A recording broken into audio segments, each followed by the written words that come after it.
एक इंसान के लिए ये पॉसिबल ही नहीं है कि वो अपने एक हाथ से 225 किलो ड्रॉ कर पाए। इनफैक्ट जो इंटरनेशनल लेवल के आर्चर्स भी होते हैं वो भी 30 किलो से ज्यादा ड्रॉ नहीं कर पाते। पर जब सच्चे पातशाह श्री गुरु गोबिंद सिंह जी महाराज अपने बो को यूज करते थे तो उस बो को ड्रैग करने के लिए, पुल करने के लिए 225 किलो से ज्यादा का फोर्स लगता था। और जब महाराज इतने ज्यादा फोर्स के साथ 4-4 उंगल चौड़े, मतलब मेरे मुंह जितने चौड़े तीरों को चलाया करते थे, तो इंसान क्या, अगर कोई घोड़ा भी उस रेंज में आता तो वो घोड़े के छाती में तीर लगता और तीर पीछे से निकल जाता। और अगर बाय चांस उस तीर के रेंज में कोई इंसान आ जाए तो उसकी तो मौत पक्की है।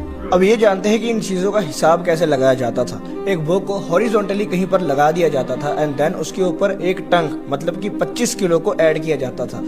तब तक उस चीज में वेट बढ़ाया जाता था, तब तक उस बो में वेट बढ़ाया जाता था, तब तक उसकी जो रस्सी है, जो स्ट्रिंग है, वो पूरी तरीके से ड्रॉ ना हो जाए।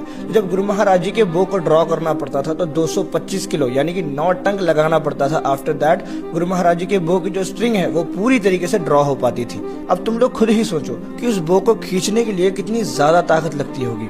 लोगों को तो लगता था कि गुरु महाराज जी के पास कोई करामात है या फिर कोई दैवीय शक्ति है जिससे गुरु महाराज जी ये सब सारी चीजें कर पाते हैं। एक बार की बात है जब अनंतपुर साहिब से 13 किलोमीटर दूरी पर कुछ मुगल राजे तंबू लगाकर बैठते हैं। गुरु महाराज जी दूरबीन से उन राजों को देखते हैं और उनके तरफ एक करारा तीर चलाते हैं। वो तीर जाकर सीधा ही उन मुगल राजों के पलंग पर लगता है। जैसे ही वो तीर उन मुगल राजों के पलंग पर लगता है, उन मुगल राजों की फट जाती है और वो लोग बोलते हैं कि हम लोगों पर किसने हमला किया।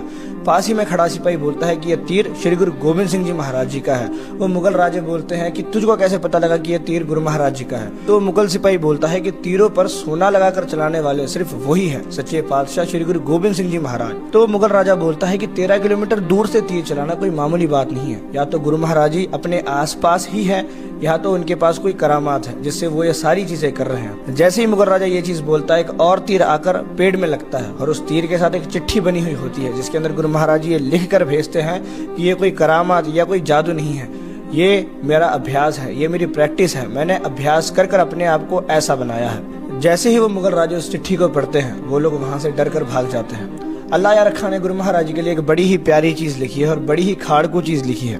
वो लिखते हैं कि इजाजत ही नहीं है हमें रण की, वरना मिट्टी तक उड़ा सकते हैं दुश्मन के चमन की। मतलब कि गुरु महाराज जी कहते हैं कि मुझे इजाजत नहीं है लड़ाई करने की, युद्ध करने की, वरना मैं दुश्मन के चमन की मिट्टी तक उड़ा सकता हूँ।